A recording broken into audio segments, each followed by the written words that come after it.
I had never thought that one day I would find myself being one of my alpha husband's brutal revenge. You know, when you are too carefree, you end up doing things that would ruin your life and the second party's life. I didn't know what I was doing. I thought I was just having fun, but I guess the fun had me instead. A very small mistake took me back to the hellhole I thought I had left. I regret the day I made that mistake. I thought my husband was not going to find out. We were playing a game, you know. Just having fun with a couple of friends at a party, not knowing that what I had thought was a game was actually cheating. The worst part was the fact that I had to realize it the hard way.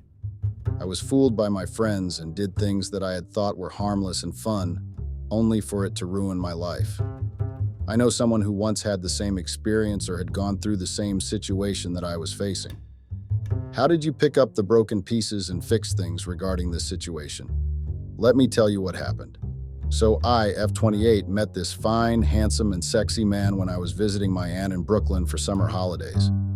The first time I saw him, I developed a huge crush on him. Well, that time he had just turned 20 and I was 18. I had just started college in Baruch College in New York City. My aunt had always asked me to move in with her since she was staying alone. Her husband was working overseas. After I saw Chris, M30, I then reconsidered my aunt's offer. So I moved in with my aunt after I found out that Chris and his family were my aunt's neighbors. So I made it my mission to at least be friends with him since I didn't have any. One boring day, I'd been scared to ask for friendship with Chris, so I continued staying in the house. On that boring and sunny day, I decided to go and stay outside because the house was too boring for me and I needed some air.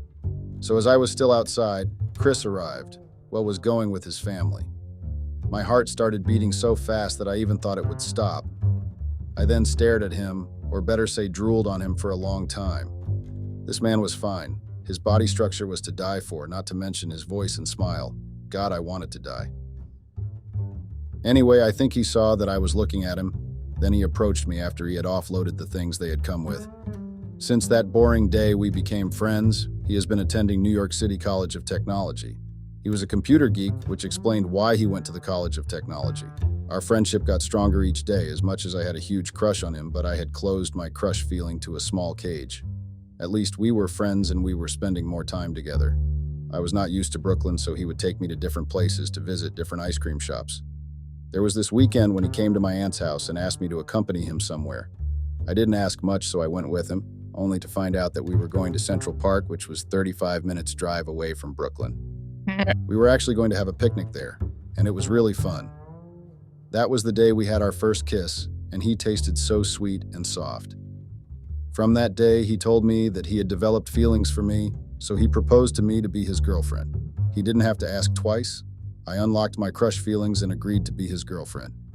Our relationship was officialized after 6 months of keeping it a secret. It was the best year of my life. The more time we spent together, the more I got a chance to know him on a much deeper level. He was a sweet, loving, and loyal guy, but he was strict. He didn't take any shit from anyone, which made him an alpha boyfriend. We dated for 2 years, and it was a great ride. So his 22nd birthday was coming. I had invited all his friends since I was hosting a surprise birthday party for him. You can call it young love because we were very much in love with each other. So during the party, one of his friends had asked everyone to participate in a game called Spin the Bottle. My man told him that we were not going to join the game.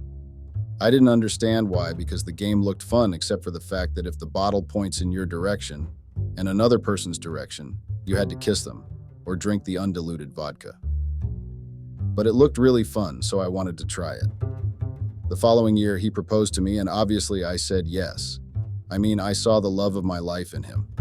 Even though he was a bit insecure. Maybe not a bit, but I loved him so much. I didn't see myself with anyone else other than him. He was my ride or die, my joy and happiness. I fell hard for him every day, not knowing that my small, stupid mistakes would cost me everything, including my love. Was it being naive or being forward? We got married after 6 months. We didn't want to rush things, so we took our own sweet time to plan for our perfect wedding. I had moved out of my aunt's house after he proposed. We were living happily ever after. You know when you feel that she is the one, and you don't want anything to get in between you, which was how I felt. He was everything and more, not knowing that he would become my downfall someday. A year later, I fell pregnant. Our lives were great. I was so happy that I was going to be a mom. Not just being a mom, but the fact that I was going to have a child with the person I loved so much. 9 months later, I gave birth to a very adorable baby girl. She looked so much like my husband, and I loved her so much. She was and still is the best gift God had given me. Chris was so obsessed with his baby to a point that I was somehow jealous because the baby loved her daddy more than me. He would ask me to go out and rewind with friends since I was always in the house taking care of the baby. Chris didn't want me to work, but I talked him out of that thought and told him that at least I would do remote jobs. In that case, I would be able to be a stay-home mom while receiving an income. So one day I had received an invitation from one of my former college friends for a reunion party. I asked for permission to go from my husband, of course. He didn't have any problem. So one sunny Saturday, I attended the party, and it was a blast. It was fun. It was just a small and intimate party with just a few college friends. I really enjoyed myself, so one of the guys came up with the plan to play truth or dare. I thought it was just a game and we were all having fun, not knowing that I had committed adultery. I didn't know that kissing was considered cheating. Worst part, in that reunion party, everyone was happy and having fun. Videos and pictures of every moment were taken. Little did I know that those videos and pictures would ruin everything for me. A year later, I had asked my aunt to come over to my marital home with her husband because I had planned a surprise retirement and welcome back party for him, since he was no longer going to be working overseas but coming back home. I wanted to appreciate him while he was still alive. That man had done so much for me. He was the best uncle-father I had ever had. Both Uncle John and my aunt deserved to get their roses while still alive. During that year, Chris had started acting really strange. He was no longer spending time with me, but he would take our daughter only, and saying it was a daughter and daddy bonding session. That was actually a very lame excuse because even at home, things were no longer fun. It was like we were forcing things, even though our conversations were no longer fun and full of happiness. I had thought he was cheating because one day I had confronted him about his sudden behavior, and he looked at me like I had grown horns or I was crazy. So I decided to check his gadgets. Maybe he was using them to cheat, but I found nothing. I knew and felt that he was hiding something from me, but I couldn't get myself to think that whatever he was hiding was actually about me. One summer evening, I was preparing for my uncle's retirement welcome home party. I had told Chris that I would be hosting a party for my uncle, so I needed him to be there to help me. That day, he had promised me that he would be home early, but he didn't keep his promise. I mean, why was I surprised? Because he had been absent for a few days. He would go to work very early in the morning and come back late when our daughter would have even gone to sleep. When I asked him about it, he would say he was caught up at work. I couldn't shake off the nagging feeling that told me that something was off. I kept wondering why Chris was so distant and absent lately. Yes, I found out that he was not cheating, but there was something that had made him too busy for his wife because even our intimate moments were no longer the same. It was like he was doing it to satisfy himself more than the both of us. I wanted to find out what his problem was, but I just didn't know where to start. I had thought I knew Chris, but his behavior showed me that I didn't know him at all. So as the guests were arriving for my uncle's party, my uncle and his wife came, but I noticed that my uncle was a bit off as he tried pretending to be happy. I asked him on the side to speak with him, so I asked him what was going on. I had thought he was sick or something, but that was not the case. He had recently opened his coffee shop with the money he had gotten when it was his last day overseas. He told me that his business was crumbling down. I didn't understand how it was crumbling down because it was always busy. Then he told me that someone had hacked the business's account, and that person was busy stealing the money. My heart ached for my uncle, so I told myself that I would find the person who plays in my uncle's business account. It didn't even come to my mind that my husband would be responsible. Was I ignorant? I told my uncle that I would take the money I had inherited from my late mother and support him so he could recover the money he lost. It was going to be little, but it was going to make a difference. I couldn't let my uncle's business go down the drain like that. I had to do something, and I mean, he had been with me, playing a father role in my role. It was the least I would have done to help him. Chris came back looking pale and his eyes held a sinister glint. The suspicions that I had and tried to investigate about were proved. My husband had lipstick on his shirt collar. He was reeking of alcohol. It was not the Chris I knew. I was shuttered, you know.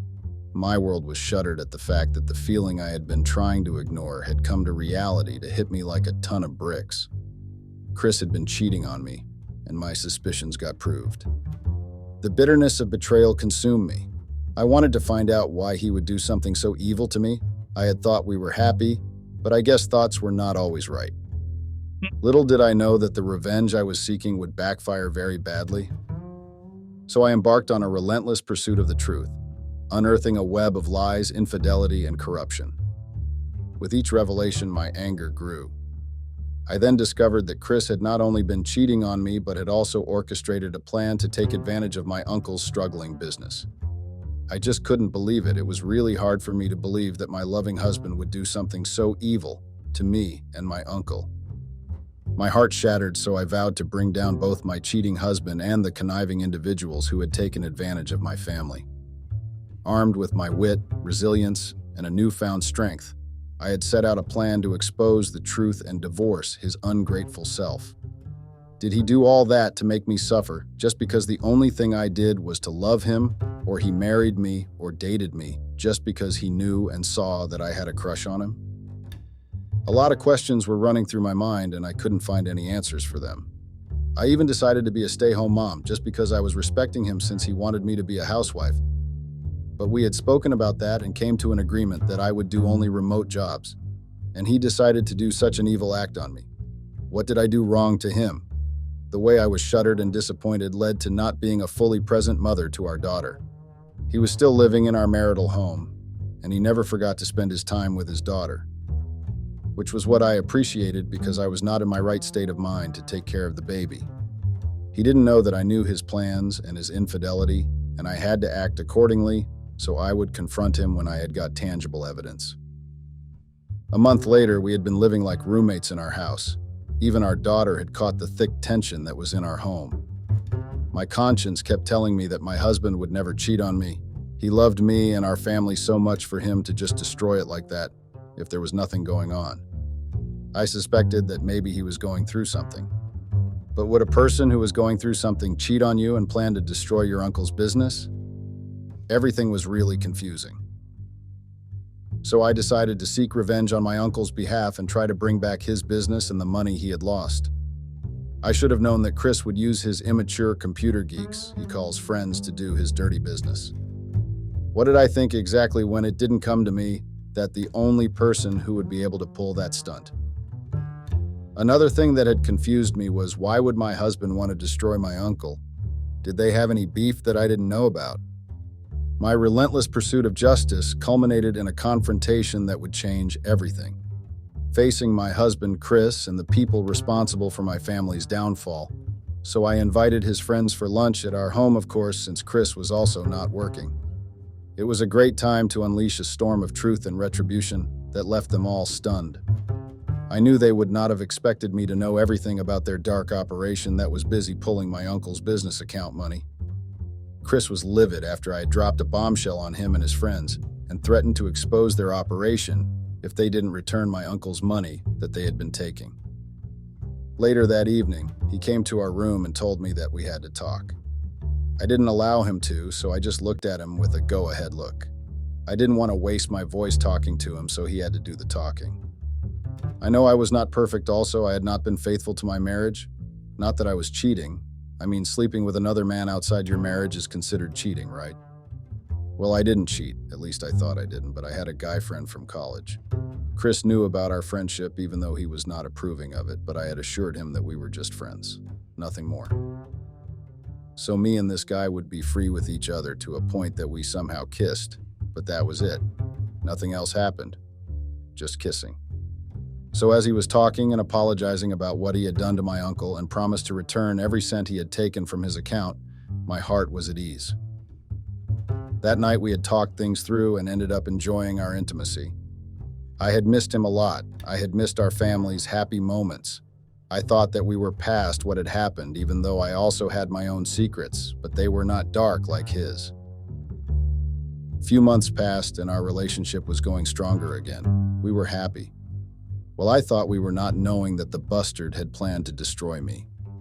He once asked me if I had considered kissing another person outside our marriage, cheating.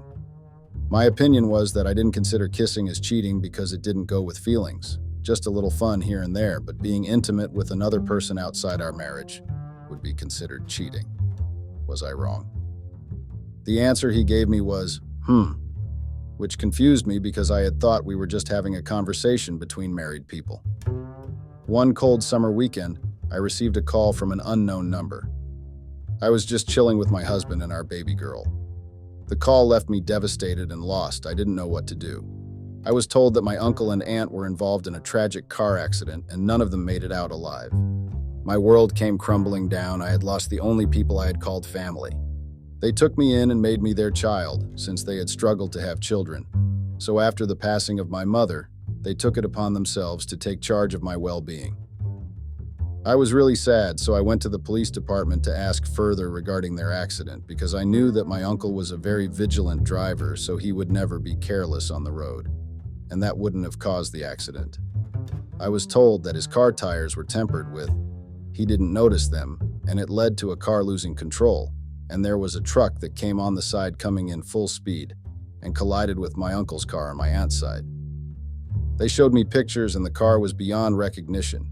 Even a pro driver would not have survived that accident. It was too tragic and heartbreaking. Weeks later, after we had buried my aunt and uncle, their lawyer told me that they had left everything under me and my daughter's name since they never had any children or extended family members. I couldn't believe that they would actually do something so generous to me. I grieved for my uncle and aunt the wrong way. I had pushed away my husband, neglected my duties as a mother and a wife. I found solace in alcohol. I felt alone, I felt like an orphan, so I drank. Alcohol made me escape the real world for a couple of hours, so I would ask my male friend to accompany me to whatever place that had fun. I would be having so much fun to a point that I even lost control. My male friend would kiss me here and there during our drinking spree, and I would accept his kisses. I wanted to numb the pain that I was feeling in my heart.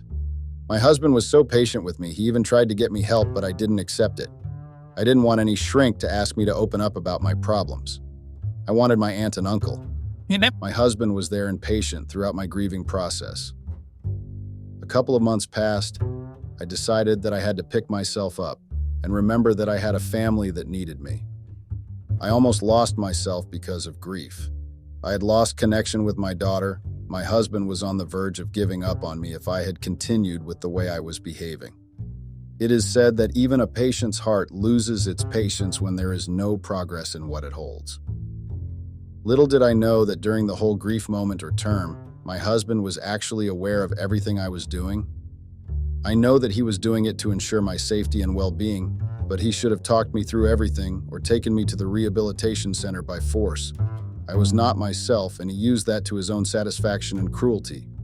So after I had completely healed, I sold my aunt's house. I had found an anonymous buyer who was willing to deposit the full amount of the house. I was happy because it was not really easy to sell a house in Brooklyn. I transferred the house money to my daughter's accounts for future purposes.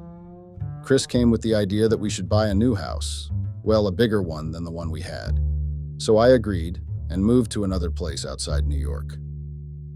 A couple of months later, I found out that I was pregnant, which was the happiest moment of my life because it meant that my family was growing. My husband and daughter were with me. On the other hand, I was expecting another bundle of joy, an additional member of my small family. During that pregnancy, Chris went back to his strange behavior. It was like he was not happy about my pregnancy and the fact that we were expecting an additional member into our small circle, which was what we had always wanted. I was sure that the baby I was carrying was his child because I had never slept with my male friend. One fateful night, he came back home looking angry. I asked what the matter was, and he just told me that it was work-related, so I didn't ask anything further because I didn't want to stress my baby, and if it was something work-related, he would find a way to sort it out. Little did I know that the work-related matter was actually me. That night, he didn't even spend his night with me. He slept in our daughter's bedroom, which raised an eyebrow. Why would he sleep in our daughter's room if whatever had made him angry was work-related because he had never done that before? The behavior kept getting worse, and that time he would sometimes come back home intoxicated and start speaking a lot of things that didn't make sense. He would start picking fights with me, saying that he would destroy my life because after all the time we had been married, I made him a fool. His accusations really confused me because I never thought my own husband would accuse me of such things. To me, it came as like he didn't trust me or he believed that I had cheated, but I never did. Or did I? A few days later, he came back home and asked to speak to me. My heart jumped out of joy thinking that he had come back to his senses, and he was willing to play his husband and a father role to our children. As we were speaking, he took out an envelope and asked me to open it. I opened it without any fear or suspicion. I thought it was something else. I didn't know why I had thought that it was something else that I didn't know of. I took out the papers that were in an envelope. He told me that he was thinking that we should expand my uncle's business since we had left Brooklyn, so it was time we open another one around where we were staying, and there was someone who was willing to join the business chain. I was happy that Chris was willing to do better by my uncle's business and expand it, so I agreed, and he asked me to sign the papers for partnership. Stupid me, I signed the papers without reading them just because I trusted my husband and he thought he would never do wrong by me. I was his wife and the mother of his children, for goodness sake. 2 weeks later, it was time that we had to open another coffee shop near where we were staying. But my husband had gone AWOL. I didn't understand his sudden disappearance because we had agreed on the date to launch the coffee shop. He had left for a week with our daughter, saying that they were going to his parents' house in Brooklyn, and he was going to go for a day and come back, but I guess a day became a week. I tried calling him, but his phone was not going through. I had tried everything to reach him, but I couldn't. I got really worried, and the fear of losing them creeped on me. I started panicking because even his parents confirmed that our daughter was with them, but Chris was not. I didn't want to lose Chris, and I was not ready to. The thought of him leaving me like my aunt and uncle came, and it was not a really pleasing feeling because I was stressed, which affected my unborn child. A month later, I received a call from our lawyer asking me to meet up with her. I agreed, thinking that maybe he had news regarding my husband, only to find out that he was going to serve me with divorce papers. I was shocked because I didn't understand the meaning of everything. I was going through stress that my husband had not been home for the whole month, and suddenly I was served with divorce papers. I didn't want to lose my husband for something I didn't know about. I thought he had gone back to his cheating ways, and I was not willing to lose him to another woman. I was willing to fight for my husband and our family. So I decided to find another lawyer who would represent me during the divorce process. But bad things kept happening to me. My cards got blocked. Even my daughter's account got blocked. I couldn't receive or transfer payments. I didn't know what was going on, so I went to the bank to try and fix my account's issues, which failed dismally. I couldn't even pay for the lawyer I had found, meaning he would not be able to represent me. I was furious. I missed my aunt so much, because she would have known what to do or say to me to make me feel better. I was pressured to the point that I got abdominal pains one night, mind you. I was alone in the house, so I called 911 for assistance. Unfortunately, when I got to the hospital, I had already lost the baby. My heart was broken. I even wished death upon myself. I had thought my baby was a fighter, but I guess that time he or she couldn't fight any longer. I needed my husband, the same husband who had filed for a divorce for me. My mind was all over the place. My life was becoming a mess each and every day. I spent the whole week in hospital. My mind and heart was shuttered. A day before I got discharged from the hospital, my husband's lawyer came to see him. He left another envelope that I didn't even bother opening, but I took it home with me the next day. So when I had settled well at home, I remembered the envelope and opened it. The things the envelope contained left me in awe. My heart stopped for a moment. In the envelope, there were pictures of me and my male friend kissing each other. It looked like we were dating. I couldn't believe how my husband had got the pictures. I didn't understand why he would send his lawyer to deliver the pictures to me, and I saw nothing wrong in what I did. In my world or mine, kissing was not and should not be considered as cheating. No feelings were attached. It was fun, nothing else. So after the pictures were delivered, the lawyer called me again, saying the divorce process had to come to a final decision and requested to see me along with my husband on a certain date. I honored his request and went to meet up with him and my husband. The only thing that made me agree to the meeting was because I had a lot of questions to ask my husband. One fateful day, the day of the meeting came, and my husband was really divorcing me. And his reasons for the divorce were that he had lost trust in me, and I had not been faithful to our marriage. The fact that I had found solace in another man's arms and left him in our house to take care of our daughter. I thought he understood that I was going through grief, and I was not myself. I tried defending myself in the pictures case, and the lawyer told me exchanging saliva or kissing another person outside my marriage is considered cheating, even if I had thought it was an innocent friendship kiss. But the fact that I had spent time and kissed another person in the name of friendship is cheating. I didn't know that and never thought of it as cheating because me and the guy were only friends. I didn't take him as another thing and never thought of him that way. I loved my husband so much, but I guess the only thing I never did was respect my wedding vows and my husband. I didn't know, okay, one moment I was happy, the next I was grieving and found comfort in alcohol. That alcohol led me to do something that I had thought I was doing just for fun. I guess nothing stays in the dark. I felt so ashamed. Doing things in the name of fun sometimes leads us to our downfall. So I ended up signing the papers, meaning I was actually letting go of my husband, our love, our vows, and our family. I asked the lawyer what I was benefiting from the divorce, and he told me that I would be getting nothing rather than the house I was living in. So I asked my husband to unfreeze my accounts, and he told me that my accounts were fine. It was just that they didn't have any money. I knew he was crazy, but I had never thought it was to that extent. How could he do something so evil to the mother of his child? As I had thought that was all, he then dropped a very large and a killer bombshell to me, saying that he was taking full custody of our daughter and that I was not fit enough to be a mother, so he was taking full responsibility to our daughter. To my luck, I had my aunt and uncle's offshore accounts cards with me. They had a little money in them. It was enough to push me until I would be able to find my feet, so I took that money and hired a private investigator to run an investigation on my ex-husband. When he came back with the results, I couldn't believe it. I couldn't believe that my husband was responsible for my downfall. It showed that he was the one who owned my family home, the one my aunt and uncle lived in. He also tricked me to sign the papers that he said were partnership papers, but I was actually signing all my rights to him, meaning he was the full owner of my uncle's businesses. Those were replaceable things because during the investigation finding, it also stated that my husband was responsible for my aunt and uncle's accident. I felt my knees getting weak each and every moment when I read the findings. I had never thought he was that evil. I had lost the only people who were my family, as if that was not enough. He took my daughter away from me. I should have left him the first time I found out that he was responsible for my uncle's business to lose money. My ex-husband was evil and psychopathic. The signs were there, but I didn't pay any attention to them. I was so much in love and thought I had found my soulmate, but I found my worst nightmare and downfall. I couldn't believe that he did all that just because of a lousy kiss. It wasn't like I was dating the guy, but he destroyed my life. All in the name of revenge for a kiss. A few months later, I had to try and fix my life bit by bit. Chris did a number on me, so it wasn't easy having to start afresh everything. Fortunately, I found a job as a waitress in one of the restaurants nearby. It was not easy, but I had to try and pick up life and better myself. I had no one but myself, so it was time to focus on me and do me. And the good thing was that Chris's parents had allowed me to see my daughter and spend time with her. I prayed every day for karma to visit Chris one day.